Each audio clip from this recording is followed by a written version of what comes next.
Syederalun Partai Demokrat membantah Wakil Ketua Umum Partai Nasdem Ahmad Ali terkait memaksakan kehendak agar Agus Harimurti Yudhoyono atau AHY menjadi calon Wakil Presiden atau Cawapres pendamping Anies Baswedan di pemilu tahun 2024 pada Kamis 12 Januari 2023. Berikut informasi selengkapnya untuk Anda.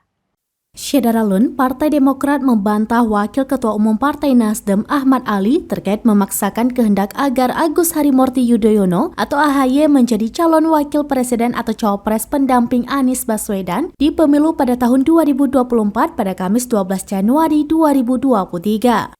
Sekretaris Majelis Tinggi Partai Demokrat Andi Malarangeng mengatakan sejauh ini partainya tidak memaksakan kehendak dan komunikasi di tim kecil rencana koalisi perubahan sangat baik.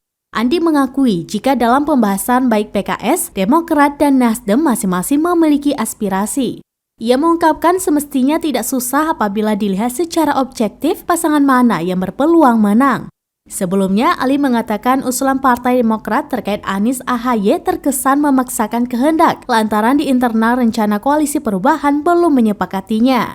Anggota Komisi 3 DPR RI itu menyebut rencana koalisi perubahan sulit terwujud apabila PKS, Nasdem, dan Demokrat masing-masing mengusulkan cawapres. Ia menuturkan Partai Nasdem sendiri telah menyerahkan kepada Anies untuk menentukan cawapresnya sendiri. Demikian informasi terkini, Syederalun saksikan terus beragam informasi terkini dan menarik lainnya di kanal YouTube dan juga Facebook seraminus.com.